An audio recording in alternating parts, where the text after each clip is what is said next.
So this session is kind of different. We are not talking about applications per se, but instead about content editing on the web. This actually does apply to application developers because all of your apps do have some documentation, some notes, some about pages, and you need to somehow to be able to edit them. So, as a brief introduction, I'm Henri Bergius. I'm a Finn living in Berlin, work for Nemain. And I've been doing this content management stuff for quite a while. Like, I recently changed my blog layout and I found this post from 1998 where we were launching the first open source CMS that I've been working on. So that's quite a long time. And I'm also doing other stuff like flow-based programming with JavaScript. So the picture you see here is actually a running piece of software. I spoke about that in the previous JS.everywhere in Boston. But now to actual content editing. So the issue with most websites and most CMSs is that they are these monoliths. You know, underneath you have a database, you have file system, and then you have this big blob called a content management system, which tries to do everything from data persistence to user interface, to content editing, to publishing, templating, everything in this one blob. And this poses some issues.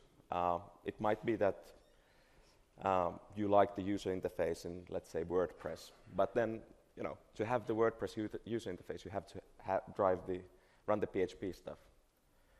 Or maybe your team wants to work with .NET or Node.js or Wakanda or whatever, and then there is no user interface.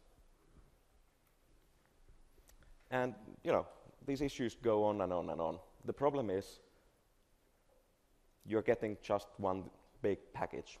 So we were thinking, could we improve this situation? Could we somehow get from this big blob to the scenario here on the right, where you have cleanly decoupled the different pieces of infrastructure? Because really, there is this engineering principle of having a clean separation of concerns. Each piece of software should be concerned with a particular domain of information and with particular set of functionality. So obviously, you need an editing tool. You need to be able to somehow edit the stuff you're going to publish. Then there's a web framework. That's the thing that probably has most of the business logic. It's actually publishing web pages out or feeds or JSON files or whatever, REST APIs. And then finally, you have underneath all of this a content repository, which actually deals with persistence for both data and files, and probably provides things like validation, searching, staging, all that stuff. So I feel it's really important to get rid of this big CMS picture and into a lot more flexible situation. Luckily, 4 years ago, we started this European Union funded project called IKS, where the idea was to see if we could improve all of the content management systems out there through semantic technologies. And this gave us some resources to actually go and solve this issue. So thanks to all of you who are Europeans for paying your taxes. Please continue doing so. We have this website, decoupledcms.org, where we kind of collect resources, various libraries, tools that you can use. But anyway, to the actual subject of the talk. So Create.JS. Create.JS is an inline editing toolkit. What does that mean? It means we take your web page and we make it editable.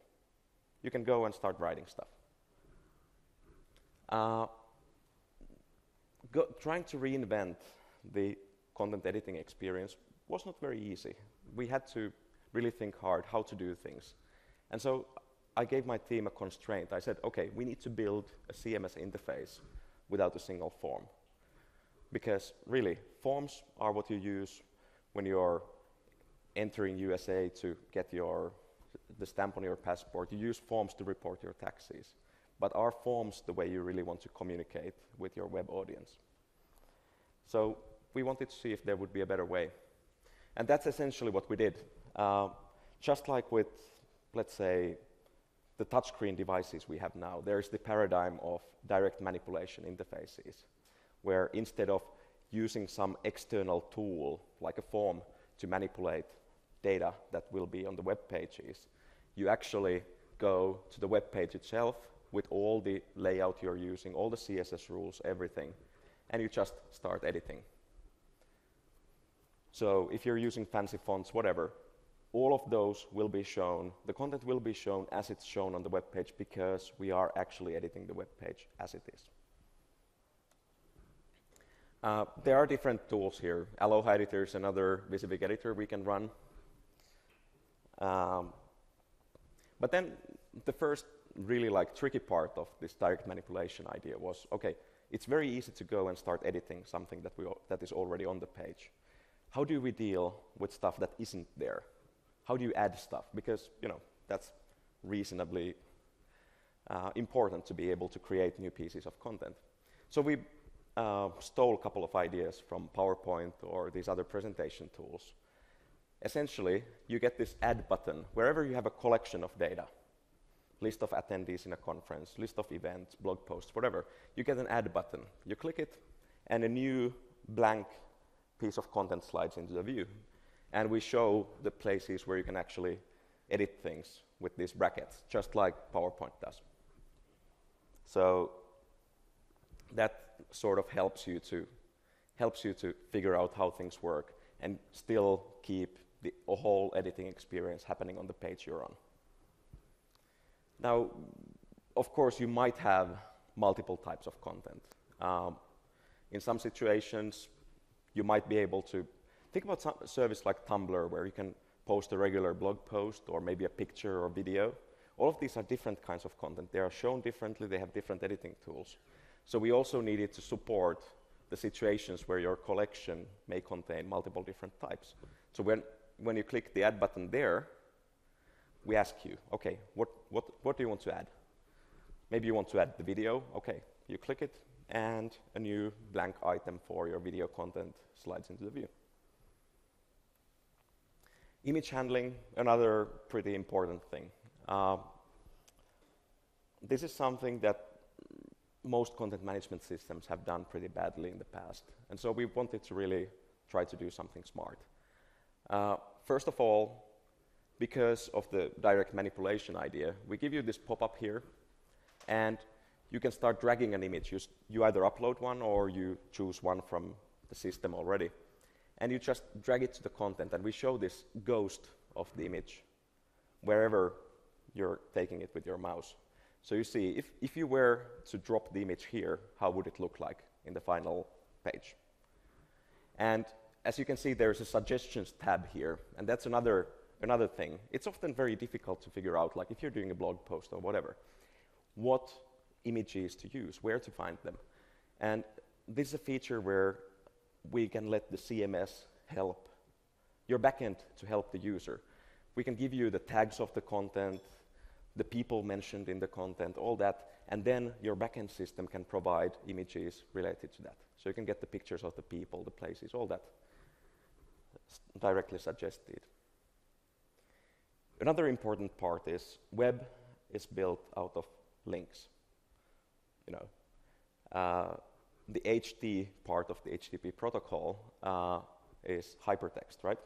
So there's supposed to be links between web pages, between websites, between different parts of your application.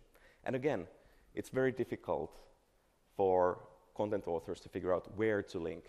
So what we built was a tool that analyzes the text you're writing. It recognizes if you're talking about, let's say, if you have a database of companies or people or products, it recognizes these things from your text. And it shows, a bit like a spell checker, it shows an underline under those words saying, okay, this could be a link. You click it, and you accept it or decline it, and if you accept it, it becomes a link. Very easy. You don't have to go and, what was the URL of that and that page? These resources can be in your own system, they can be in your CRM, or they could be in other services, like in this case, we're linking to Wikipedia. So we can thanks to running the whole user interface on the client side, we can try to really help the content editors in modern, new ways that were difficult for CMSs to do. This is an important one. If you think about where does the web content start its life, 99% of it is first written in some sort of word processor. You write your text in Microsoft Word or whatever, and then you copy-paste it to the CMS editor, including all the nice little bits of HTML that Microsoft, in its grace, decided to provide to us. All the crap that Office produces when creating HTML. And so this is a problem. We were asking our users, why do you do this? The CMS can provide you a lot of automation, workflow, collaboration features. Why are you not writing the content in the CMS directly? And there were two answers. First of all, typical traditional forms-based content management tools have very tiny areas for writing content. They look like Word 97 put into a web page. So you can't really see your whole article. You can't use your whole screen estate, and this people felt limiting. And the other one, which was also a big one, was, maybe I should ask you, how many of you have written something, a blog post, whatever, filled a form on a website, your browser crashed, the internet went down, whatever, and you lost everything? Practically everybody, exactly. So the other big issue is, even though Office is pretty unreliable, people still trusted it more than they trusted their web editing tools. So what we did, we used the local storage features in HTML5, and everything you do on the page, every letter you type, every formatting change you do, we store in your browser's local storage. So whatever bad happens, you accidentally close the browser, your laptop runs out of battery, whatever. Whenever you come back to the page, we will give you this friendly dialogue saying, these and these things, you have changes here, would you like to get them back? So you never, ever lose your content. And of course, languages are important. If I were to poll you, I would say we at least would get probably 10 languages even in this room. So another important thing is really the UI has to speak the language of the users. I prefer to use my computers in English, but I know many don't. So now to the more how this was done part and how does it actually work. So first of all, Create is actually two things. There's two phases. One of them is the default UX. All the screenshots you've been seeing so far are how Create looks like if you run it out of the box. But you can also use it as just a set of widgets. The content editing, the local storage, all these things are just jQuery UI widgets that you can use in any application. I would imagine dropping them into Wakanda, for instance, would be pretty simple. And then you can build your own custom user interface on top of it. And this is actually what quite a lot of major CMS projects are using. So what I'm not speaking about, this is not strictly academical. This is something that people are actually using and shipping all the time now. So first of all, Symfony CMF. This is a pretty new CMS, but you can see they have some common elements with the UI you saw previously, but it's really a custom workflow, custom user experience they've built. Same thing with TYPO3. They add a lot of stuff around it, and they also run this in Ember.js, so it's kind of interesting. But all the editing parts, all the logic when you click the add button, all of that, the local storage, saving to the server, all of that comes still from Create. And you know, in Germany, these guys have more than 1 million companies using that. OpenCms, Java-based CMS, again, same tools, different kind of UI. And then the recent and big one, you may have heard of this tool. How many have actually used it? Not so many. Interesting. Anyway, this is like, Drupal is running like 5% of the web. And in the next version, most likely, if we pass code review, which started yesterday, the default content editing will be available via Create. So millions and millions of people will be publishing web content using these widgets we've built. Okay, so how does it really work? You know, we need some sort of API. When you're editing stuff, changing things on the page, in the JavaScript space, we need some way for the browser side JavaScript code and the server side to agree with each other. And so for that, we decided a reasonably simple interface. The web framework, whatever it is, publishes HTML, right? That's the whole point of web servers. But with RDFa annotations.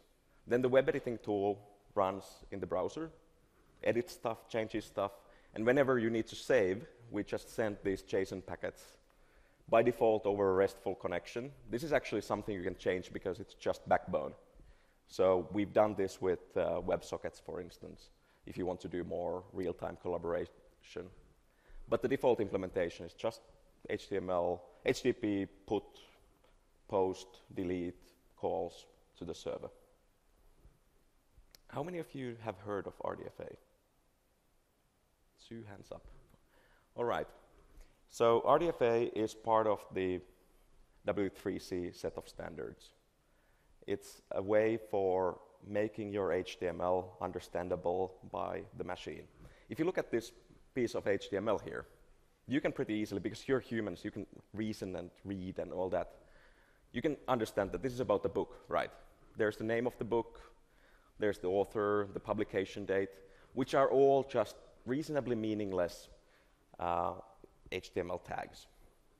So for the machine to understand this, you have to go and help it a bit. So you add a couple of attributes. This is all standard stuff, not any vendor-specific data attributes or anything. This is all standard. So first of all, you say, okay, within this paragraph, we are talking about a thing identified by this URL. Then you go and say, okay, within this DOM element, this site element here, we are talking about the title of that object. So you can pretty easily see that there's the identifier of the object, and there are the different properties. And you can also give the machine-readable values in the cases where you do some formatting, like with dates, for instance. So this is pretty simple stuff, right? Now suddenly, with JavaScript, we can actually understand the content. So you can use the VIE library, for instance. There are several JavaScript libraries for dealing with RDFa because it is a standard, and standards generally need to have multiple reference implementations dealing with it. There are also server-side libraries for consuming RDFa. But here you can just load all the RDFa from the body, you get the book, and you can show the title, and that's it. Suddenly, browser understood the structure of your content in a semantic way. And there's a little bit of a bonus, because search engines do understand RDFa as well, if you use the terminology that they like. There's a website called schema.org which publishes a set of standards there. And this means you will get a lot better visibility in search engines. So that's a big bonus. So how do you actually run Create? Pretty simple. You do the normal jQuery ready dance, and then you just say jQuery, whatever element, create.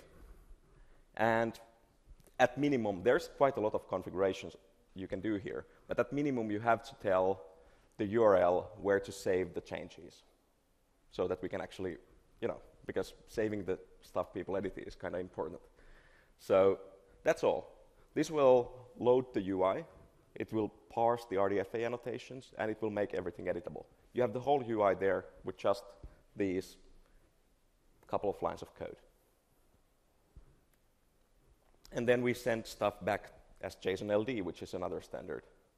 Just a quick question for that. Is it possible to restrict it to a simple div? Yes, you can restrict this to a single DOM element, of course. But then the UI, you will have to do some stuff with the CSS.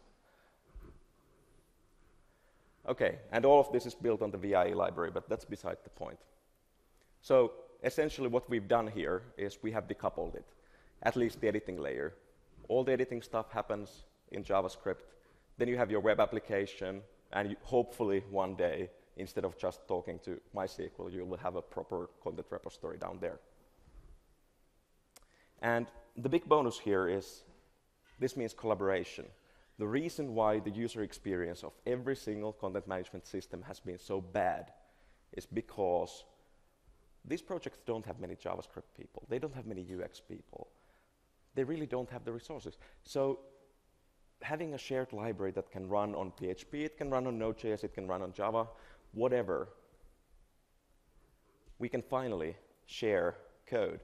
If you look at these logos, this is probably the first time in the history of mankind they are on the same slide.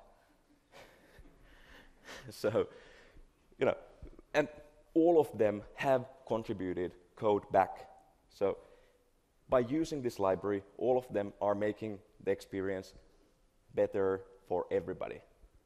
So, you know, if you're interested, if you have a server and you would like to integrate, create, I'm happy to help. And that's it. Questions?